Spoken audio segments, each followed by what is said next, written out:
നിങ്ങൾ CCTV കാണുന്നത് ഒരു വീട്ടിൽ കയറിയിട്ട് ക്രൂരമായിട്ടുള്ള ഒരു കൊലപാതകം നടത്തിയതിനു ശേഷം അവിടെ നിന്ന് രക്ഷപ്പെടുന്ന ഒരു 55 വയസ്സുള്ള ഒരാളാണ്. 21 വയസ്സുള്ള മോന പാണ്ഡെ നേപ്പാളിൽ നിന്ന് ഒരു കോഴ്സ് പഠിക്കാനായിട്ട് USA ടെക്സാസിലേക്ക് വന്നതായിരുന്നു. ചെറുപ്പം മുതലേ ഭയങ്കര കഷ്ടപ്പാടുള്ള ഒരു കുടുംബമായിരുന്നു. ഒരു കോഴ്സ് പഠിച്ചിട്ട് ജീവിതത്തിൽ ഒരു നിലയിലായിട്ട് കുടുംബത്തെ നന്നായി നോക്കണം എന്നുള്ളൊരു ലക്ഷ്യം അവർക്ക് ചെറുപ്പം മുതലേ ഉണ്ടായിരുന്നു. അങ്ങനെ ആ ഒരു ലക്ഷ്യം നിറവേറ്റാനായിരുന്നു അവർ USA ടെക്സാസിലേക്ക് ആ ഒരു കോഴ്സ് പഠിക്കാനായിട്ട് വന്നിരുന്നത്. പക്ഷേ അവരുടെ ജീവിതം ഈ 55 വയസ്സുള്ള ഇയാളോട് സംസാരിച്ചതിന് ശേഷം നേരെ തലകീഴായിട്ട് മാറിയിരുന്നു. ഇയാളുടെ പൈസ, അയാളുടെ ആ ഒരു ലാവിഷായിട്ടുള്ള ലൈഫ് സ്റ്റൈൽ ഇതൊക്കെ ഉപയോഗിച്ചിട്ട് കുറേ സ്ത്രീകളെ ഇൻഫ്ലുവൻസ് ചെയ്തിരുന്നു. ആ ഒരു ലിസ്റ്റിലേക്ക് മോനെ വന്നിരുന്നു. അങ്ങനെയായിരുന്നു ഇവരുടെ ജീവിതം മാറാൻ കാരണമായത്. ഈ കേസിലെ കാര്യങ്ങളൊക്കെ ഭയങ്കര ഡിസ്റ്റർബിംഗ് ആണ്. അതിലേക്ക് പോകുന്നതിന് മുമ്പ് ഇതിൻ്റെ തുടക്കം ഞാൻ പറയാം. ഈ മോന പാണ്ഡെ നേപ്പാളിൽ നന്നായി പഠിക്കുന്ന ഭയങ്കര വൈബ്രൻ്റ് ആയിട്ടുള്ള നല്ല സ്വഭാവമുള്ള എല്ലാവരോടും ചിരിച്ച് സംസാരിക്കുന്ന ഭയങ്കര കോൺഫിഡൻ്റ് ആയിട്ടുള്ള ഒരു ഗേളായിരുന്നു. അതുകൊണ്ട് തന്നെ ഇവരെ എല്ലാവർക്കും ഇഷ്ടമായിരുന്നു. എപ്പോഴും ചിരിച്ച് സംസാരിച്ചിട്ട് എല്ലാവരും ഭയങ്കര ഫ്രണ്ട്ലിയായിട്ട് സംസാരിക്കുന്നതുകൊണ്ട് തന്നെ എല്ലാവർക്കും ഇവർ ഭയങ്കര ഇഷ്ടമായിരുന്നു. ആ ഒരു സമയത്ത് ഇവരുടെ ചൈൽഡ്ഹുഡ് ഭയങ്കര കഷ്ടപ്പാട് നിറഞ്ഞ, വീട്ടിലാണെങ്കിൽ ഭയങ്കര കഷ്ടപ്പാട്. അമ്മ മാത്രമാണ് ഇവരെ കഷ്ടപ്പെട്ട് പഠിപ്പിച്ചിരുന്നത്. അച്ഛനൊന്നും ഉണ്ടായിരുന്നില്ല. ഇവർക്ക് ഒരു മകൾ മാത്രമായിരുന്നു ഉണ്ടായിരുന്നത്. അതുകൊണ്ട് തന്നെ ചെറുപ്പത്തിൽ ഇത്ര കഷ്ടപ്പാട് നിറഞ്ഞ ജീവിതം ആയതുകൊണ്ട് തന്നെ നന്നായി പഠിച്ചിട്ട് ലൈഫിൽ ഇങ്ങനെ രക്ഷപ്പെടണം എന്നുള്ളൊരു ആഗ്രഹം ഇവർക്ക് ചെറുപ്പം മുതലേ ഉണ്ടായിരുന്നു. അങ്ങനെ ഇവർക്ക് 19 വയസ്സുള്ള സമയത്ത് ഇവർക്ക് ഒരു താല്പര്യം ഉണ്ടായിരുന്നില്ല. ഇവർക്ക് നേപ്പാളിൽ തന്നെ പഠിച്ചിട്ട് എന്തെങ്കിലും ജോലി നോക്കിയിട്ട് കുടുംബത്തോടൊപ്പം നിൽക്കാനായിരുന്നു താല്പര്യം. പക്ഷേ ഇവർക്ക് 19 വയസ്സുള്ള സമയത്ത് ഇവരമ്മ അനീത മകൾക്ക് USA ഒരു കോളേജിൽ നേഴ്സിംഗ് അഡ്മിഷൻ കിട്ടിയിരുന്നു. ആ സമയത്ത് ഈ മോന പറഞ്ഞിരുന്നു, ഞാൻ അങ്ങോട്ടൊന്നും പോകുന്നില്ല, ഞാൻ നേപ്പാളിൽ തന്നെ പഠിച്ചിട്ട് എന്തെങ്കിലും ജോലി ചെയ്ത് ജീവിച്ചോളാം. പക്ഷേ ഈ അനീതയ്ക്ക് ഒരു നിർബന്ധം ഉണ്ടായിരുന്നു. അവർ ചെറുപ്പകാലത്ത് ഈ 19 വയസ്സുള്ള സമയത്ത് അവർ ഒരു അബ്യൂസീവായിട്ടുള്ള ഒരു കല്യാണമായിരുന്നു കഴിച്ചിരുന്നത്. ആ ഒരു സമയത്ത് ഭർത്താവ് രാത്രി പകലും മുഴുവൻ സമയം ഇവരെ ആക്രമിക്കുമായിരുന്നു. മദ്യപിച്ച് കഴിഞ്ഞാൽ ഭയങ്കരമായിട്ട് അബ്യൂസീവായിട്ടുള്ള ഒരു ക്യാരക്ടറായിരുന്നു അയാൾക്കുണ്ടായിരുന്നത്. അയാളുടെ ഈ അബ്യൂസിൻ്റെ ആ ഒരു മാർക്കൊക്കെ ഈ അനീത, ഈ മോളുടെ അമ്മയുടെ മുഖത്തും കൈയും കാലിലൊക്കെ കാണാൻ പറ്റുമായിരുന്നു. ഇപ്പോൾ ഒരു ഹസ്ബൻഡ് കൂടെയില്ല. അനീതയും മകളും മാത്രമായിരുന്നു അവിടെ താമസിച്ചിരുന്നത്. ആ പോയിന്റിൽ അനീത അവർക്ക് കിട്ടാത്ത എല്ലാ സൗകര്യങ്ങളും എല്ലാ ഓപ്പർച്യൂണിറ്റീസും തൻ്റെ മകൾക്ക് കിട്ടണമെന്നുള്ള നിർബന്ധം ഉണ്ടായിരുന്നു. അതുകൊണ്ട് തന്നെ USA പോലുള്ള ഒരു രാജ്യത്തേക്ക് പോയി കഴിഞ്ഞാൽ അവർക്ക് കുറേ കാര്യം ചെയ്യാൻ പറ്റും. ലൈഫിൽ പെട്ടെന്ന് മുന്നോട്ട് വരാൻ പറ്റും. എല്ലാവർക്കും അങ്ങനെ ഒരു ഓപ്പർച്യൂണിറ്റി കിട്ടില്ല. നിനക്ക് മാത്രം കിട്ടിയിരിക്കുന്നത്. ഇത് നീ സ്പോയിൽ ചെയ്യരുത്.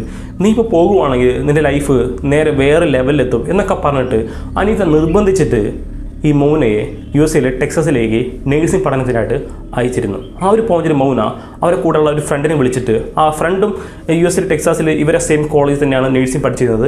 ഇവർ രണ്ടുപേരും കൂടെ ആ ഒരു പോയിന്റിൽ ടെക്സാസിലേക്ക് ഈ നേഴ്സിംഗ് പഠിക്കാനായിട്ട് എത്തിയിരുന്നു. അങ്ങനെ പുതിയ രാജ്യം, പുതിയ ആൾക്കാർ, പുതിയ കോഴ്സ്, അങ്ങനെ പെട്ടെന്ന് തന്നെ ഈ മൗന അവിടുത്തെ സിറ്റുവേഷനൊക്കെ ആയിട്ട് അഡാപ്റ്റഡ് ആയിരുന്നു.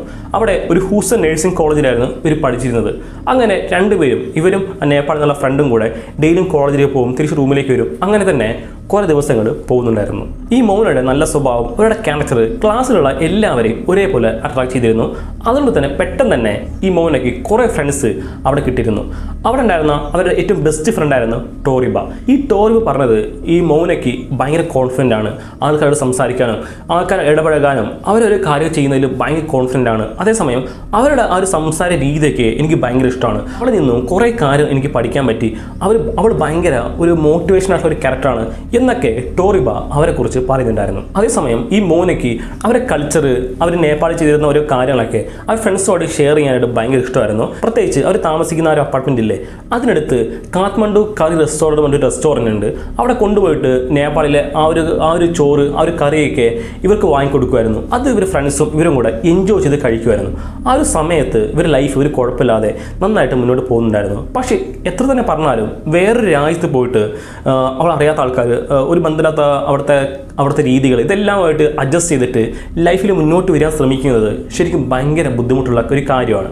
പക്ഷേ ഈ മൗന അവരുടെ ഒരു ചിരിയുടെ പുറകിലുണ്ടായിരുന്ന ആ ഒരു സ്ട്രഗിളൊന്നും പുറത്ത് കാണിക്കാതെ എപ്പോഴും ചിരി മാത്രമായിട്ട് എല്ലാവരോടും ചിരിച്ച് കളിച്ച് സംസാരിച്ചിട്ട് അവരുടെ സ്ട്രഗിളൊന്നും ആരും അറിയിച്ചിരുന്നില്ല. അതേസമയം അവർ ഭയങ്കരമായിട്ട് സ്ട്രഗിൾ ചെയ്യുന്നുണ്ടായിരുന്നു. കാരണം ഒരേ സമയം ഈ ലൈഫിൽ ഇങ്ങനെ മുന്നോട്ട് വരണം എന്നുള്ള ആഗ്രഹം, അത് കൂടാതെ ഇവർ അമ്മയ്ക്ക് മാസം പൈസ അയക്കണം, അമ്മയ്ക്ക് തീരെ വയ്യ, പണിയെടുക്കാൻ പറ്റില്ല. അതേസമയം USA അവരുടെ ലൈഫ് നോക്കണം. അങ്ങനെ എല്ലാ കാര്യങ്ങളും ഒരേ സമയം മുന്നോട്ട് കൊണ്ടുപോകാനായിട്ട് ഈ മൗന ഭയങ്കരമായിട്ട് കഷ്ടപ്പെടുന്നുണ്ടായിരുന്നു. ഈ കാര്യങ്ങളൊക്കെ അവരുടെ ലൈഫിനെ തന്നെ തലകീഴായിട്ട് മാറ്റാനുള്ള തീരുമാനം എടുക്കാനായിട്ട് അവരെ ഭയങ്കരമായിട്ട് ടോർച്ചർ ചെയ്യുന്നുണ്ടായിരുന്നു. അതായത് 2024 ഓഗസ്റ്റ് 24 അവർ ഭയങ്കര ടയർഡായിട്ട് കുറേ മണിക്കൂർ വർക്ക് ചെയ്തിട്ട് ഒരു മൊബൈൽ ഷോപ്പിൽ ആ സമയത്തും വർക്ക് ചെയ്യുന്നുണ്ടായിരുന്നു. കാരണം വേറെ വഴിയില്ല.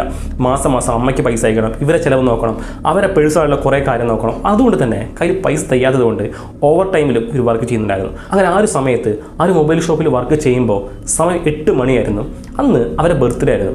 അതുകൊണ്ട് തന്നെ അവരെ ഫ്രണ്ട്സിനെയൊക്കെ രാത്രി ഒരു 9-10 മണിക്ക് മീറ്റ് ചെയ്യാമെന്ന് പറഞ്ഞിരുന്നു. ഒരു പാർട്ടി ഒരു ഫ്രണ്ട്സ് ഈ മോനെ പറയാതെ ഒരു സർപ്രൈസ് പാർട്ടി ഏർപ്പാടാക്കിയിരുന്നു. ആ സമയത്ത് തന്നെ പാർട്ടിയല്ല ഈ ഫ്രണ്ട്സിനെ കാണാനായിട്ട് ആ ഒരു സമയത്ത് എത്താമെന്നും മോനെ ഉറപ്പ് കൊടുത്തിരുന്നു. പക്ഷേ ഇവർ ഈ 8 മണി കഴിഞ്ഞിട്ട് 9 മണിയായി 10 മണിയായി ഇവർ ഫ്രണ്ട്സ് എല്ലാം ഈ മോനെ നോക്കി നിൽക്കുന്നുണ്ടായിരുന്നു. പക്ഷേ മോന ആ ഒരു പാർട്ടിയിൽ എത്തിയിരുന്നില്ല. ഇതുവരെ അങ്ങനെ സംഭവിച്ചിട്ടില്ല. അതിനുശേഷം ഇവരുടെ ഫ്രണ്ട്സ് ഈ മോനയ്ക്ക് മെസ്സേജ് അയച്ചിരുന്നു. മെസ്സേജ് അയച്ചിട്ട് കുറച്ച് നേരം ആയിട്ടും ഈ മോന് റിപ്ലൈ കൊടുക്കുന്നുണ്ടായിരുന്നില്ല. മെസ്സേജ് കാണുന്നുണ്ട് പക്ഷേ റിപ്ലൈ തരുന്നില്ല. ഇതുവരെ അങ്ങനെ സംഭവിച്ചിട്ടില്ല. കാരണം ഈ മെസ്സേജ് അയച്ചു കഴിഞ്ഞാൽ അപ്പം തന്നെ റിപ്ലൈ തരുന്ന മോന ഇവർ എത്ര മെസ്സേജ് അയച്ചിട്ടും മെസ്സേജ് കാണുന്നുണ്ട് പക്ഷേ റിപ്ലൈ തരുന്നുണ്ടായിരുന്നില്ല. അതുകൂടാതെ ഇവൾ ഇതുവരെ ഇങ്ങനെ ഒരു പാർട്ടിക്കോ അല്ലെങ്കിൽ ഫ്രണ്ട്സ് വിളിച്ചിട്ടോ വരാതിരുന്നിട്ടില്ല. അല്ലെങ്കിൽ ഇങ്ങനെ വരാതിരിക്കുവാണെങ്കിൽ ഒരു സ്ട്രോങ് ആയിട്ടുള്ള ഒരു റീസൺ പറയാതെ അവൾ വരാതിരിക്കാറില്ല. അതുകൊണ്ട് തന്നെ ഇവർക്ക് ഭയങ്കരമായിട്ട് ഒരു സസ്പീഷ്യസ് ആയിട്ട് തോന്നിയിരുന്നു. അതുകൂടാതെ ഇവർ മൊബൈൽ ഷോപ്പിൽ വർക്ക് ചെയ്തിരുന്ന ആ ഒരു ഷോപ്പിൽ അവിടുത്തെ മാനേജർ നെക്സ്റ്റ് ഡേത്തെ ആ ഒരു ഷെഡ്യൂൾ അറിയാനായിട്ട് മെസ്സേജ് അയച്ചിരുന്നു. അതിനും റിപ്ലൈ ഉണ്ടായിരുന്നില്ല. അതിനും ആ മെസ്സേജ് ഇവർ കണ്ടിട്ട് അത് റിപ്ലൈ കൊടുത്തിരുന്നില്ല. ഇതുവരെ അങ്ങനെ സംഭവിച്ചിട്ടില്ല എന്ന് മാനേജർ പറഞ്ഞിരുന്നു. കാരണം ഈ വർക്കൊക്കെ ഈ മോനെ ഭയങ്കര സീരിയസ് ആയിട്ട് കണ്ടിരുന്നു. വർക്ക് വെച്ച് കഴിഞ്ഞാൽ ഫുൾ ഫോക്കസ്ഡ് ആയിരിക്കും. എന്തെങ്കിലും ഇഷ്യൂ വന്നു കഴിഞ്ഞാൽ അത് പെട്ടെന്ന് സോൾവ് ചെയ്യണം, അല്ലെങ്കിൽ മാനേജർ എന്തെങ്കിലും പറഞ്ഞു കഴിഞ്ഞാൽ കറക്റ്റായിട്ട് സമയത്ത് തീർക്കണം. അങ്ങനെയുള്ള ഭയങ്കരമായിട്ട് ഇവർ വർക്ക് ഹോളിംഗ് എന്നൊക്കെ പറയില്ലേ, അങ്ങനെ വർക്കിൽ ഭയങ്കര ഫോക്കസ്ഡ് ആയിരുന്നു. അത് ഭയങ്കര സ്ട്രേഞ്ച് ആയിട്ടായിരുന്നു ആ മാനേജർക്ക് തോന്നിയിരുന്നത്. അങ്ങനെ ആ ഒരു ആഴ്ചയിലെ വീക്കെൻഡ് ആരും മോനെ കണ്ടിരുന്നില്ല. അങ്ങനെ 24 ആയിരുന്നു മോന് ആ ഒരു മൊബൈൽ ഷോപ്പിൽ നിന്ന് ഇങ്ങനെ പാർട്ടി ഉണ്ടെന്നുള്ള ഒരു കാര്യത്തിൽ ഈ പോരുന്നത്. കാരണം ഒരു ബർത്ത്ഡേ ആണ്, എന്തായാലും പാർട്ടി ഉണ്ടെന്നുള്ള കാര്യം അവർക്ക് നേരത്തെ അറിയാമായിരുന്നു. ഫ്രണ്ട്സ് വെയിറ്റ് ചെയ്യുന്നുണ്ടെന്ന് പറഞ്ഞിട്ട് മൊബൈൽ ഷോപ്പിൽ പറഞ്ഞിട്ട് 24 ആ ഷോപ്പിൽ നിന്ന് പോയിരുന്നു. അതിനുശേഷം ആ മോനെ ആരും കണ്ടിരുന്നില്ല. അങ്ങനെ വീക്കെൻഡിലും ആരും കണ്ടിരുന്നില്ല. അങ്ങനെ 2 ദിവസം കഴിഞ്ഞ് ആഗസ്റ്റ് 26 തിങ്കളാഴ്ച ഈ മോനെ താമസിച്ചിരുന്ന ഒരു അപ്പാർട്ട്മെൻറ്റിലെ മാനേജർ ഉണ്ടാവില്ലേ, ആ മാനേജറിൻ്റെ ക്യാബിനിലേക്ക് ഒരു കോൾ വരുന്നുണ്ടായിരുന്നു. അതൊരു പ്രൈവറ്റ് നമ്പർ ആയിരുന്നു. മൊബൈൽ നമ്പർ കാണാൻ പറ്റില്ലായിരുന്നു. ഒരു പ്രൈവറ്റ് നമ്പർ, ഒരു അനോണിമസ് ആയിട്ടുള്ള കോളായിരുന്നു. ആ ഒരു കോളിൽ പറഞ്ഞത് ഇങ്ങനെ മോനയുടെ ആ ഒരു ബെഡ്റൂമിൽ ഒരു ഡെഡ് ബോഡി കിടക്കുന്നുണ്ട്, എത്രയും പെട്ടെന്ന് പോയി നോക്കണം. കാരണം 2 ദിവസം കഴിഞ്ഞു, ഭയങ്കരമായിട്ട് വീക്കായിട്ടുണ്ടാവും, നിങ്ങൾ എത്രയും പെട്ടെന്ന് പോയി നോക്കണം എന്ന് പറഞ്ഞിട്ട് ആ ഒരു മൊബൈലിൽ ഓപ്പോസിറ്റുള്ള ആൾ പറയുന്നുണ്ടായിരുന്നു. അപ്പം തന്നെ ആ ഒരു മാനേജർ പതുക്കെ പോയിട്ട് ആ അപ്പാർട്ട്മെൻറ്റ് തുറക്കാൻ നോക്കുന്നുണ്ടായിരുന്നു. അത് ലോക്ക്ഡ് അല്ലായിരുന്നു, അത് ജസ്റ്റ് വെറുതെ ചാരിയിരിക്കുകയായിരുന്നു. അങ്ങനെ വാതിൽ തുറന്ന് ഉള്ളിലേക്ക് പോയി നോക്കുന്ന സമയത്ത് ഭയങ്കര സൈലൻ്റ് ആയിരുന്നു. അങ്ങനെ ഒരു റൂം പരിശോധിച്ച് കഴിഞ്ഞിട്ട് അങ്ങനെ അവസാനം ഈ മോനെ കിടന്നിരുന്ന ആ ഒരു ബെഡ്റൂമിൻ്റെ ഉള്ളിലേക്ക് ഇയാൾ പോകുന്നുണ്ടായിരുന്നു. അങ്ങനെ പതുക്കെ ലൈറ്റൊന്നും ഉണ്ടായിരുന്നില്ല, ഫുൾ ഇരുട്ടായിരുന്നു. കയ്യിൽ ടോർച്ച് ഉപയോഗിച്ചിട്ട് പതുക്കെ നോക്കുന്ന സമയത്ത് അവിടെ കണ്ട കാഴ്ച ഇയാളൊരു സെക്കൻഡ് ഭയങ്കരമായിട്ട് ഷോക്കായിട്ട് വിറച്ച് നിന്നുപോയി. കാരണം ജീവിതത്തിൽ ഇതുവരെ അങ്ങനെ ഒരു കാഴ്ച കണ്ടിട്ടില്ല. അത് പതുക്കെ കണ്ടിട്ട് ആ ഷോക്കിൽ നിന്ന് മാറാതെ പതുക്കെ പുറത്തേക്ക് വന്നിട്ട് ആ ഒരു പോലെ തന്നെ പോലീസുകാരെ വിളിച്ചിട്ട് പറഞ്ഞിരുന്നു. അങ്ങനെ കുറച്ച് സമയത്ത് തന്നെ പോലീസുകാർ വന്നിട്ട് ആ അപ്പാർട്ട്മെൻറ്റ് ഉള്ളിൽ കയറിയിട്ട് ഈ മോളുടെ ബെഡ്റൂമിൽ കയറി നോക്കുന്ന സമയത്ത് അവരും അവിടെ ഫ്രീസായി നിന്നിരുന്നു. കാരണം ഈ അടുത്തൊന്നും ഇങ്ങനൊരു സീന് ഈ അടുത്തൊന്നും അവർ കണ്ടിട്ടില്ല. അങ്ങനെ അവർ ഷോക്കായി നിന്നതിന് ശേഷം അവർ പതുക്കെ വന്നിട്ട് പുറത്തേക്ക് വരുന്നുണ്ടായിരുന്നു. അങ്ങനെ അവർ ആ സമയത്ത് കണ്ട കാഴ്ച എന്താണെന്ന് നോക്കിയാൽ അവിടെ ബെഡിൽ ചോരയെ കുളിച്ച് കിടക്കുന്ന മോനെയായിരുന്നു. ആ സമയത്ത് 3 ബുള്ളറ്റ്സ് അവരുടെ തലയിലുണ്ടായിരുന്നു, 2 ബുള്ളറ്റ്സ് അവരെ പുറകിലും ഷൂട്ട് ചെയ്യുന്നുണ്ടായിരുന്നു. ഭയങ്കര ബ്രൂട്ടലായിട്ടുള്ള ഒരു കൊലപാതകമായിരുന്നു അവിടെ നടന്നിരുന്നത്. അതേസമയം ആ ഒരു അപ്പാർട്ട്മെൻറ്റിൻ്റെ ഉള്ളിലേക്ക് ആ ഒരു ഫോഴ്സായിട്ട് കയറി വന്നിട്ടില്ല. അതിനർത്ഥം ഈ മോനിക്ക് അറിയുന്ന ഒരാളാണ് ഈ അപ്പാർട്ട്മെൻറ്റ് ഉള്ളിൽ കയറി വന്നിട്ട് ഇത് ചെയ്തിട്ട് അതേപോലെ ഒരു കുഴപ്പമില്ലാതെ പോയിരിക്കുന്നത്. അതുകൂടാതെ 2-3 ദിവസമായിട്ട് ആ അപ്പാർട്ട്മെൻറ്റിൽ തന്നെ ഈ മോനുടെ ബോഡി കിടക്കുന്നുണ്ടായിരുന്നു. ആരും നോട്ടീസ് ചെയ്തിരുന്നില്ല. അതേസമയം ഈ മോനുടെ മൊബൈൽ ഫോണും ആ ഒരു അപ്പാർട്ട്മെൻറ്റിൽ മിസ്സിംഗ് ആയിരുന്നു. അതിനർത്ഥം കൊലപാതകം നടത്തിയതിന് ശേഷം ഈ മൊബൈൽ ഫോൺ എടുത്തിട്ടായിരിക്കണം ഈ കൊലയാളി പോയിട്ടുണ്ടാവുക. ആ സമയത്തൊന്നും ഈ മോനുടെ ഡെത്ത് ന്യൂസ് നേപ്പാളിലുള്ള ഫാമിലി അറിഞ്ഞിട്ടുണ്ടായിരുന്നില്ല. അവരെ അമ്മ അനീത ശനിയാഴ്ച മുതലേ ഈ മോനെ വിളിക്കുന്നുണ്ടായിരുന്നു. ആ സമയത്ത് റിങ് അടിക്കുന്നുണ്ട്, കോൾ എടുക്കുന്നുണ്ടായിരുന്നില്ല. ആ സമയത്ത് അമ്മ വിചാരിച്ചത് ഇവിടെ സാധാരണ ഫോൺ എടുക്കാറൊന്നുമില്ല, ഈ വർക്ക് ചെയ്യുന്ന സമയത്തൊന്നും എടുക്കാറില്ല, കാരണം ഈ വർക്ക് ഡിസ്റ്റേബിൾ ആവുമെന്ന് വിചാരിച്ചിട്ട് ഫോൺ എടുക്കാറില്ല. അമ്മ വിചാരിച്ചത് എന്ത് തിരക്കിലായിരിക്കും, ജോലി തിരക്കായിരിക്കും, അതുകൊണ്ട് എടുക്കാതെ നിന്നായിരുന്നു. പക്ഷേ ഇങ്ങനെ ഒരു സംഭവം അവരാരും അറിഞ്ഞിരുന്നില്ല. ആ ഒരു പോയിന്റിൽ തിങ്കളാഴ്ച ബോഡി കിട്ടി. ചൊവ്വാഴ്ച ഈ മൗനയുടെ ഒരു ഫ്രണ്ട് അമ്മയെ വിളിച്ച് ഇങ്ങനെ സംഭവം പറഞ്ഞിരുന്നു, മൗന മരിച്ചെന്നൊരു കാര്യം. ആ ഒരു പോയിന്റിൽ തന്നെ അമ്മ ബോധം കെട്ട് വീണിരുന്നു. ഈ മൗന അവസാനം വിളിച്ച സമയത്ത് ഈ അടുത്തിന് അവരെ സ്റ്റഡീസ് തീരും, എനിക്കൊരു സെക്കൻഡ് പോലും എനിക്ക് ഇവിടെ നിൽക്കാൻ പറ്റില്ല, ഇത് ഭയങ്കര ഒരു സ്ട്രേഞ്ച് ആയിട്ടുള്ള ഒരു രാജ്യമാണ്, എനിക്ക് ഇവിടെ സർവൈവ് ചെയ്യാൻ പറ്റുന്നില്ല, ഞാൻ ഈ സ്റ്റഡീസ് കംപ്ലീറ്റ് ചെയ്താൽ ഞാൻ ഇനി ഒരിക്കലും ഇങ്ങോട്ട് വരില്ല എന്നൊക്കെ പറഞ്ഞിട്ട് അവസാനം അവർ ഫോൺ വിളിച്ചിരുന്നു. ഈ അടുത്തിന് സ്റ്റഡീസ് തീരും, ഞാൻ പെട്ടെന്ന് അങ്ങോട്ട് വരാമെന്നും ഈ മൗന അമ്മയോട് പറഞ്ഞിരുന്നു. പക്ഷേ ഒരിക്കലും തിരിച്ചു വരാത്ത ഒരു സ്ഥലത്തേക്ക് മൗന പോയിട്ടുണ്ടായിരുന്നു. ആ ഒരു പോയിന്റിൽ അനിത പറഞ്ഞത് ഇത് ചെയ്ത ആൾ എത്രയും പെട്ടെന്ന് കണ്ടെത്തണം, അത് തക്കതായ ശിക്ഷ ഉറപ്പായിട്ട് വാങ്ങിക്കൊടുക്കണമെന്നായിരുന്നു. ആ ഒരു സമയത്ത് ഈ ഒരു ന്യൂസ് അറിഞ്ഞ ഇവരുടെ ഫ്രണ്ട്സ്, മൗനയുടെ ഫ്രണ്ട്സ്, ടെക്സാസിലുള്ള ആ നേപ്പാൾ കമ്മ്യൂണിറ്റി എല്ലാവരും ശരിക്കും ഭയങ്കര സങ്കടത്തിലായിരുന്നു. അതേസമയം ഈ മൗനയുടെ ഫ്രണ്ട്സ് എല്ലാവരും ഫണ്ട് റൈസ് ചെയ്തിട്ട് ഈ അനീതിയെ നേപ്പാളിൽ നിന്നും ഇവരെ ടെക്സാസിലേക്ക് ഇവരെ ബോഡി കാണാനായിട്ട് വരാനുള്ള എല്ലാ ഒരുക്കങ്ങളും ചെയ്യുന്നുണ്ടായിരുന്നു. അതേസമയം മറുഭാഗത്ത് 24 മണിക്കൂറും എല്ലാ ഇൻവെസ്റ്റിഗേറ്റേഴ്സും ഈ കില്ലർ ആരാണെന്നുള്ള കാര്യം കണ്ടെത്താനായിട്ട് മാക്സ് ശ്രമിക്കുന്നുണ്ടായിരുന്നു. അവരെ കൊണ്ട് കഴിയുന്ന എല്ലാ കാര്യങ്ങളും അവർ ചെയ്യുന്നുണ്ടായിരുന്നു. പക്ഷേ ആ ഒരു പോയിന്റിൽ ഒരു ക്ലൂവും ആർക്കും കിട്ടുന്നുണ്ടായിരുന്നില്ല. അതുകൊണ്ട് തന്നെ ഈ മൗനയുടെ എല്ലാ ഫ്രണ്ട്സ്, ഈ മൗനയുടെ ഫാമിലി, അവരുടെ അടുത്തുള്ള വീടിനടുത്തുള്ള എല്ലാവരെയും ഒരു ക്വസ്റ്റ്യൻ ചെയ്യുന്നുണ്ടായിരുന്നു. പക്ഷേ ആർക്കും ഒരു കാര്യം അറിയുന്നുണ്ടായിരുന്നില്ല.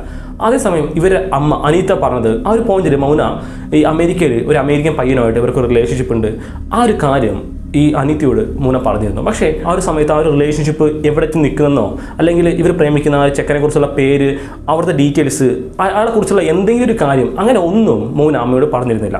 അതുകൊണ്ട് തന്നെ ആ ഒരു റിലേഷൻഷിപ്പ് എത്ര സീരിയസ് ആണ് അല്ലെങ്കിൽ ആ റിലേഷൻഷിപ്പ് ഇപ്പോഴും ഉണ്ടായിരുന്നോ എന്ന കാര്യമൊന്നും അവർക്ക് അറിയുന്നുണ്ടായിരുന്നില്ല. പക്ഷേ അതേസമയം ഈ മൗനയുടെ ബെസ്റ്റ് ഫ്രണ്ടായിരുന്നു കുറേ ഒരു ഡിസ്റ്റർബിംഗ് ആയ ഒരു കാര്യം ഈ ഇൻവെസ്റ്റിഗേഷനോട് പറഞ്ഞത്. അതെന്താണെന്ന് നോക്കിയാൽ കുറച്ച് ദിവസങ്ങളായിട്ട് ഒരു സ്റ്റോക്കർ ഈ മൗനയെ ഭയങ്കരമായിട്ട് ശല്യം ചെയ്യുന്നുണ്ടായിരുന്നു. ആ ശല്യം സഹിക്കാൻ വയ്യാതെ ഇവർ ഭയങ്കരമായിട്ട് ഉറക്കമില്ല. കാരണം ഇയാൾ ഏത് നേരം ഫോൺ വിളിച്ചിട്ട് വീടിനടുത്ത് വരിക, ഇവരെ ഫോളോ ചെയ്യുക, ഇവരെ ജീവിക്കാൻ പോലും അനുവദിക്കാത്ത തരത്തിൽ ഭയങ്കരമായിട്ട് ടോർച്ചർ ചെയ്യുന്നുണ്ടായിരുന്നു. ആ ഒരു കാര്യം ഈ മൗന അവരുടെ ബെസ്റ്റ് ഫ്രണ്ടിനോട് പറഞ്ഞിരുന്നു. അതുകൊണ്ട് തന്നെ ഒരു മോഷൻ ആക്ടിവേറ്റഡ് ആയിട്ടുള്ള ഒരു ക്യാമറ ആരെങ്കിലും നടന്നു പോവുകയാണെങ്കിൽ ആ ക്യാമറ ആക്ടിവേറ്റ് ആവും. അങ്ങനെ ഒരു മോഷൻ ക്യാമറ ഇവർ അപ്പാർട്ട്മെൻറ്റിൽ സ്ഥാപിച്ചിരുന്നു. അതിനുശേഷം അയാളുടെ ഡിസ്റ്റർബൻസ് ഇല്ല എന്നും അയാളുടെ ഹരാസ്മെൻറ്റ് ഇപ്പോൾ കുറവാണെന്നൊക്കെ ഈ മൗന ആ ഫ്രണ്ടിനോട് പറഞ്ഞിരുന്നു. ആ ഒരു സമയത്ത് ഈ ഒരു കാര്യം കേട്ട സമയത്ത് ഇൻവെസ്റ്റിഗേറ്റേഴ്സ് ശരിക്കും ഷോക്കഡായിരുന്നു. കാരണം അതുവരെ ഈ ഒരു കേസിൽ ഒരു ക്ലൂ ഉണ്ടായിരുന്നില്ല. അങ്ങനെ ക്യാമറ അങ്ങനെ സംഭവം കേട്ട ശേഷം എല്ലാ ഇൻവെസ്റ്റിഗേറ്റേഴ്സും അപ്പം തന്നെ ഈ മൗനയുടെ അപ്പാർട്ട്മെൻറ്റിലേക്ക് എത്തിയിരുന്നു. ആ ഒരു ക്യാമറയിലെ ഡാറ്റാസ് നോക്കുന്ന സമയത്ത് കുറേ കൂടെ ചില്ലിങ് ആയിട്ടുള്ള കുറേ സീൻസ്, കുറേ ഹോണ്ടറായിട്ടുള്ള കുറേ കാര്യങ്ങൾ ആ ഒരു വീഡിയോസിൽ ഇവർ കണ്ടിരുന്നു. മൊത്തം ഹോണ്ടറായിട്ടുള്ള 3 വീഡിയോസ് കിട്ടിയിരുന്നു. അതിൽ ഒന്നാമത്തെ വീഡിയോയിൽ ഈ മൗന അവർ അപ്പാർട്ട്മെൻറ്റിൽ കയറി വരുന്നുണ്ടായിരുന്നു. അങ്ങനെ മൗന വരുന്ന സമയത്ത്, അതായത് ഇവർ മരിച്ച അന്ന് രാത്രി നടന്ന ഈ കാര്യങ്ങളാട്ടോ അത് റെക്കോർഡിംഗ് ഉണ്ടായിരുന്നത്. അന്ന് രാത്രി മൊത്തം 3 വീഡിയോസ് ആയിരുന്നു റെക്കോർഡായിരുന്നത്. അതിൽ ആദ്യത്തെ വീഡിയോസിലായിരുന്നു ഈ മൗന ഒരു കയ്യിൽ ഒരു ഷൂ ബാഗ്, കുറച്ച് ഷോപ്പിംഗ് ഐറ്റംസ് ഒക്കെയാണ് നടന്നു വരുന്നുണ്ട്. പുറകെ ഒരു 55 വയസ്സ് തോന്നിക്കുന്ന ഒരു മധ്യവയസ്കനായിട്ടുള്ള ഒരാൾ നടന്നു വരുന്നുണ്ട്. ഇവരുടെ കയ്യിൽ, ഈ മൗനയുടെ കയ്യിൽ കുറച്ച് ഷോപ്പിംഗ് ഐറ്റംസ് ആണെങ്കിലും ആ വയസ്സായിട്ടുള്ള അയാളുടെ കയ്യിൽ ഒരു ഗണ്ണായിരുന്നു. അയാൾ ഈ മൗനയുടെ പുറകിൽ ഈ ഗണ്ണ് വെച്ചിട്ട് നടക്കുന്നതൊക്കെ പറഞ്ഞിട്ട് നടന്നു വരുന്നുണ്ടായിരുന്നു. ആ സമയത്ത് അടുത്ത ആരും ഉണ്ടായിരുന്നില്ല. ഈ മൗന വന്നിട്ട് അപ്പാർട്ട്മെൻറ്റ് തുറക്കാനായിട്ട് ശ്രമിക്കുന്നുണ്ടായിരുന്നു. പക്ഷേ ആ സമയത്ത് തുറക്കാൻ പറ്റില്ല എന്നൊക്കെ മൗന പറയുന്നുണ്ട്. തുറന്നില്ലെങ്കിൽ ഷൂട്ട് ചെയ്യുമെന്ന് ഇയാൾ പുറകിൽ പറയുന്നുണ്ടായിരുന്നു. അങ്ങനെ ആ സമയത്ത് നോക്കിയാൽ മനസ്സിലാവും മൗന ശരിക്കും പേടിച്ച് വിറച്ച് നിൽക്കുന്നുണ്ടായിരുന്നു. ആ ഒരു പോയിന്റിൽ ഒരു വഴിയില്ലാത്തത് കൊണ്ട് പതുക്കെ അപ്പാർട്ട്മെൻറ്റ് തുറന്നിട്ട് അതിനുള്ളിലേക്ക് മൗന കയറുന്നുണ്ടായിരുന്നു. അതിനുശേഷം പുറകിലുണ്ടായിരുന്ന ആ ഒരു സൈക്കോ ആയിട്ടുള്ള അയാൾ കയറുന്നുണ്ടായിരുന്നു. അത് കയറിയതിന് ശേഷം ആ ഒരു അപ്പാർട്ട്മെൻറ്റ് ഉള്ളിൽ നിന്ന് പൂട്ടുന്നുണ്ടായിരുന്നു. ആ സമയത്ത് തന്നെ ഒരു 9 മണിക്ക് ഈ വീടിനടുത്തുള്ള ഒരാൾ ഒരു ഗൺ സൗണ്ട് കേട്ടതായിട്ട്, ഈ മൗനയുടെ അപ്പാർട്ട്മെൻറ്റിൽ നിന്നും ഒരു ഗൺ സൗണ്ട് കേട്ടതായിട്ട് പോലീസ് വിളിച്ച് റിപ്പോർട്ട് ചെയ്തിരുന്നു. ആ ഒരു സമയത്ത് ഈ 9 മണിക്ക് ഗൺ സൗണ്ട് കേട്ടതിന് ശേഷം ഏകദേശം 1 മണിക്കൂർ കഴിഞ്ഞിട്ട് ഈ റൂമിനുള്ളിലേക്ക് കയറിയില്ല, അപ്പാർട്ട്മെൻറ്റിനുള്ളിൽ കയറിയ അയാളില്ലേ, 55 വയസ്സുള്ള അയാൾ ഈ മൗനയുടെ വീട്ടിൽ നിന്ന് ആ റൂമിൽ നിന്ന് ഇറങ്ങി പോകുന്നതും ആ ഒരു മോഷൻ ക്യാമറയിൽ റെക്കോർഡ് ചെയ്തിരുന്നു. ആ സമയത്ത് ഈ മൗന കയറുന്ന സമയത്ത് ഒരു കവർ പിടിച്ചിരുന്നില്ലേ, ഷൂ കവർ, ആ ഒരു കവർ തിരിച്ചറിയുന്ന സമയത്ത് ഇയാളുടെ കയ്യിലുണ്ടായിരുന്നു. അങ്ങനെ ആ ഒരു പോയിന്റിൽ മൗനയെ കൊന്നത് ഇയാളാണെന്ന കാര്യം എല്ലാവർക്കും മനസ്സിലായിരുന്നു. ആ സമയത്ത് തന്നെ ഈ റെക്കോർഡ് ചെയ്ത ഫുട്ടേജസിലെ ഫുട്ടേജ് എല്ലാ ന്യൂസ് പേപ്പറിലും, എല്ലാ സോഷ്യൽ മീഡിയാസിലും, എല്ലാ ലോക്കൽ ചാനൽസിലും ഇവർ പബ്ലിഷ് ചെയ്തിരുന്നു. അങ്ങനെ പബ്ലിഷ് ചെയ്ത കുറച്ച് സമയത്ത് തന്നെ കുറേ കോൾസ് ഈ ഇൻവെസ്റ്റിഗേഷന് വരാൻ തുടങ്ങിയിരുന്നു. ആ ഒരു സമയത്ത് സ്പെസിഫിക് ആയിട്ട് വന്ന കോളായിരുന്നു കാഠ്മണ്ഡു കറി റെസ്റ്റോറൻറ്റിലെ, നേരത്തെ പറഞ്ഞ റെസ്റ്റോറൻറ്റ് എനിക്ക് ഓർമ്മയുണ്ടെന്ന് അറിയില്ല, മൗന വർക്ക് ചെയ്തിരുന്ന ആ ഒരു റെസ്റ്റോറൻറ്റിലെ മാനേജറായിരുന്നു വിളിച്ചിരുന്നത്. ആൾ പറഞ്ഞത് ഇയാൾ ഈ ഫോട്ടോയിൽ കാണിക്കുന്ന ഇയാളില്ലേ, ഇയാളെ തനിക്ക് അറിയാമെന്നായിരുന്നു ആൾ പറഞ്ഞത്. കാരണം ഇവിടുത്തെ റെഗുലർ കസ്റ്റമറാണ്. ഇയാൾ ഡെയിലി വന്നിട്ട് ചെറിയൊരു ഡിഷ് ഓർഡർ ചെയ്തതിന് ശേഷം ഈ വെയിറ്റേഴ്സ് വരില്ലേ, അങ്ങനെ ഈ ഡിഷ് കൊണ്ട് വെച്ചതിന് ശേഷം അയാൾ വെയിറ്റേഴ്സുമായിട്ട് കുറേ നേരം സംസാരിക്കാൻ മാത്രമല്ല വലിയ ഹ്യൂജ് ആയിട്ടുള്ള ഒരു ടിപ്പ് അവർക്ക് ഇയാൾ കൊടുക്കും. ആ സമയത്ത് തന്നെ ഇയാൾ അവരായിട്ട് തെറ്റായിട്ട് കുറേ കാര്യങ്ങൾ ചെയ്യുന്നുണ്ടാവും. അതേസമയം വലിയ ടിപ്പ് കൊടുക്കുന്നതുകൊണ്ട് തന്നെ ഈ വെയിട്രസ് ഒന്നും പറയുന്നുണ്ടാവില്ല. കുറേ കംപ്ലയിൻറ്റ്സ് ഇയാളുടെ പേരിൽ ആ ഒരു റെസ്റ്റോറൻറ്റ് കിട്ടിയതായും ഇയാൾ പറഞ്ഞിരുന്നു. അതുകൂടാതെ ഇയാളുടെ കയ്യിൽ വേറെ കുറേ കാര്യം ഉണ്ടെന്നും അയാൾ പറയുന്നുണ്ടായിരുന്നു. കാരണം ഇയാളും അയാളും കൂടെ ചേർന്നിട്ട് ഒരു റെസ്റ്റോറൻറ്റ് തുടങ്ങാനായിട്ട് പ്ലാൻ ഉണ്ടായിരുന്നു. അതിനായിട്ട് അയാളുടെ ഡ്രൈവ് ലൈസൻസിൻ്റെ കോപ്പി, ഇയാളുടെ പേഴ്സണൽ ഡീറ്റെയിൽസിൻ്റെ കുറച്ച് കാര്യങ്ങൾ, അതുകൂടാതെ ഇയാളുടെ പേഴ്സണൽ ഫോൺ നമ്പർ, ഇതെല്ലാം ഇയാളുടെ കയ്യിലുണ്ടെന്നും ഇൻവെസ്റ്റിഗേഷനോട് ഇയാൾ പറഞ്ഞിട്ടുണ്ടായിരുന്നു. അതുകൂടാതെ ആ ഒരു സമയത്ത് വേറൊരു കോളും കൂടെ വന്നിരുന്നു. ആ കോൾ വിളിച്ചത് ഒരു സ്ത്രീയായിരുന്നു. അവർ പറഞ്ഞത് ഇയാളെ തനിക്ക് അറിയാമെന്നായിരുന്നു. അയാളുടെ പേര് ബോബി ഷോ. ഇയാളെ അവർ കണ്ടത് ഒരു ഡേറ്റിംഗ് വെബ്സൈറ്റിലായിരുന്നു. അങ്ങനെ കുറച്ച് ദിവസങ്ങളായിട്ട് ഇവർ ചാറ്റ് ചെയ്യുന്നുണ്ടായിരുന്നു. അയാളിപ്പോൾ എവിടെയാണെന്ന് അവർക്കറിയില്ല. പക്ഷേ അയാളുടെ പേര് ബോബി ഷോ ആണെന്നും അയാളുടെ റിയൽ ആയിട്ടുള്ള ഫോട്ടോ ഇപ്പോൾ എങ്ങനെ ഉണ്ടെന്നുള്ള ഫോട്ടോ അവരെ കയ്യിലുണ്ടായിരുന്നു. അങ്ങനെ ഫോട്ടോസും കുറച്ച് ഡീറ്റെയിൽസും എല്ലാവരും ഈ ഇൻവെസ്റ്റിഗേഷന് കൈമാറിയിരുന്നു. അങ്ങനെ ഇൻവെസ്റ്റിഗേഷന് മനസ്സിലായി എങ്ങനെയാണ് ഈ മൗന അവരെ കണ്ടതെന്നും എങ്ങനെയാണ് ഇവർ രണ്ടുപേരെ പാത്തും ക്രോസ് ആയതെന്നും എങ്ങനെയാണ് ഇത് കൊലപാതകം എത്തിയെന്നുള്ള കാര്യം ഏകദേശം ഇൻവെസ്റ്റിഗേഷന് മനസ്സിലായിരുന്നു. ആ ഒരു സമയത്ത് സെപ്റ്റംബർ 4 ഒരു ട്രാഫിക് വെച്ചിട്ട് ഇയാൾ അറസ്റ്റ് ചെയ്തിരുന്നു. ആ ഒരു സമയത്ത് കാർ നിർത്തിയിട്ട് ഇയാൾ ട്രാഫിക് സിഗ്നലായിട്ട് വെയിറ്റ് ചെയ്യുന്നുണ്ടായിരുന്നു. ആ ഒരു സമയത്ത് തന്നെ പോലീസുകാർ അടുത്ത് വന്നിട്ട് ഇയാൾ അറസ്റ്റ് ചെയ്തിരുന്നു. ആ ഒരു പോയിന്റിൽ ഇയാൾ ധരിച്ചിരുന്ന ഒരു കോട്ട് നോക്കിയാൽ ഇയാൾ ആ കൊലപാതകം നടത്തിയിട്ട് പുറത്തിറങ്ങിയ സമയത്ത് ഒരു ചോരക്കറണ്ടായിരുന്ന ഒരു കോട്ടായിരുന്നു. ആ കോട്ട് തന്നെ, സെയിം കോട്ട് തന്നെ ആ ഒരു പോയിന്റിലും ആൾ ധരിച്ചിട്ടുണ്ടായിരുന്നു.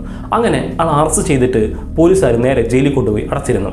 പക്ഷേ ഇയാൾ എന്തുകൊണ്ട് ഒരു കൊലപാതകം ചെയ്തു എന്നൊരു കാര്യം ആർക്കും അറിയുന്നുണ്ടായിരുന്നില്ല. ഇയാളുടെ ഹിസ്റ്ററി വെച്ച് നോക്കിയാൽ ഇയാൾ ശരിക്കും ഒരു ഇന്ത്യൻ ആയിരുന്നു. ലൈഫിൽ ഒരു പോയിന്റിൽ ഇവർ കുടുംബത്തോടെ നേരെ അമേരിക്കയിൽ വന്ന് താമസം മാറിയിരുന്നു. ആ ഒരു പോയിന്റിൽ ചെറിയ പ്രായത്തിൽ തന്നെ ഒരു കമ്പനിയുടെ ഇയാൾ വൈസ് പ്രസിഡൻ്റ് ആയിരുന്നു. അതിനുശേഷം അവിടുന്ന് റിട്ടയർഡ് ആയിരുന്നു. പിന്നീട് ഇങ്ങനെയുള്ള കുറേ കാര്യങ്ങൾ, ഇയാൾക്ക് ഇഷ്ടമുള്ള റെസ്റ്റോറൻറ്റിൽ പോയി ഫുഡ് കഴിക്കുക, കുറേ കാര്യങ്ങൾ, ഇയാൾ ഇഷ്ടമുള്ള കുറേ സ്ഥലത്ത് കറങ്ങുക, അങ്ങനെയുള്ള കുറേ കാര്യങ്ങൾ ഇയാൾ ചെയ്യുന്നുണ്ടായിരുന്നു. ആ ഒരു പോയിന്റിൽ തന്നെ ഇയാൾ എന്തുകൊണ്ട് ഒരു കൊലപാതകം ചെയ്തു എന്നൊരു കാര്യം ആർക്കും അറിയുന്നുണ്ടായിരുന്നില്ല. അതുകൂടാതെ ഈ ഒരു കേസിൻ്റെ ഒഫീഷ്യൽ ഡോക്യുമെൻറ്റ്സ് ഇല്ലേ, അതിലെവിടെയും ഇതിനുള്ള മോട്ടീവ്, ഇയാൾ എന്തുകൊണ്ട് ഇത് ചെയ്തു എന്നൊരു കാര്യം എവിടെയും മെൻഷൻ ചെയ്തിട്ടില്ല. പക്ഷേ ഇതിന് പുറകിൽ കുറേ തിയറീസ് ഉണ്ടായിരുന്നു. അതിൽ ഒന്നാമത്തെ തിയറി ആയിരുന്നു ഇവർക്ക് രണ്ടുപേർക്കും ഒരു റിലേഷൻഷിപ്പ് ഉണ്ടായിരുന്നു. ഇവർ കുറേ കാലം റിലേഷൻഷിപ്പിലാണ്. അങ്ങനെ ആ റിലേഷൻഷിപ്പിൽ നിന്നും മൗന പിന്മാറാമെന്ന് പറഞ്ഞ സമയത്ത് ഇയാൾക്ക് സഹിച്ചില്ല. അതുകൊണ്ട് ഇയാൾ കൊലപാതകം ചെയ്തു എന്നൊക്കെയായിരുന്നു കുറേ പേര് പറഞ്ഞത്. പക്ഷേ ഈ ഒരു തിയറി ഇവരെ ബെസ്റ്റ് ഫ്രണ്ട് ശരിക്കും എതിർത്തിരുന്നു. കാരണം അങ്ങനെ റിലേഷൻഷിപ്പിനെ കുറിച്ചോ അങ്ങനെ ഇയാളുമായിട്ട് ബന്ധമുള്ളതിനെ കുറിച്ചോ ഈ മൗന എവിടെയും ഒന്നും പറഞ്ഞിട്ടുണ്ടായിരുന്നില്ല. അതുകൊണ്ട് തന്നെ ആ ഒരു തിയറി ഫേക്ക് ആണെന്നായിരുന്നു ഇവർ പറഞ്ഞിട്ടുണ്ടായിരുന്നത്. രണ്ടാമത്തെ തിയറി ആയിരുന്നു കുറേ ഒരു ഡിസ്റ്റർബിംഗ് ഉള്ള തിയറി. അതെന്താ നോക്കിയാൽ ഇയാൾ ഈ മോനെ ഭയങ്കര ഒബ്സസ്ഡ് ആയിരുന്നു. ഇവരെ എങ്ങനെ കിട്ടണം, ഇവരായിട്ട് എന്തെങ്കിലുമൊക്കെ ചെയ്യണം, ഇവരുമായിട്ട് മാക്സിമം കൂടെ കറങ്ങണം, ഇവരെ എപ്പോഴും കൂടെ ഉണ്ടാവണം, അങ്ങനെയുള്ള കുറേ കാര്യങ്ങൾ ഇവരെ എപ്പോഴും ഈ സ്വന്തമാക്കണം എന്നുള്ള ഒരു ആഗ്രഹം ഇയാൾക്ക് കുറേ കാലമായിട്ടുണ്ടായിരുന്നു. അതിനായിട്ട് കയ്യിലുണ്ടായിരുന്ന പൈസ, കയ്യിലുണ്ടായിരുന്ന കുറേ ഗിഫ്റ്റ് ഇയാൾ എല്ലാ ദിവസവും അയക്കുമായിരുന്നു. അതൊന്നും വർക്കാതെ വന്ന സമയത്ത് ഇയാൾ എന്ത് ചെയ്യണമെന്ന് അറിയാതെ ഇങ്ങനെ ചെയ്തു പോയെന്നായിരുന്നു രണ്ടാമത്തെ തിയറി. പക്ഷേ ഒഫീഷ്യലായിട്ട് എന്താണ് കാരണമെന്ന് എവിടെയും ഒന്നും പറഞ്ഞിട്ടുണ്ടായിരുന്നില്ല.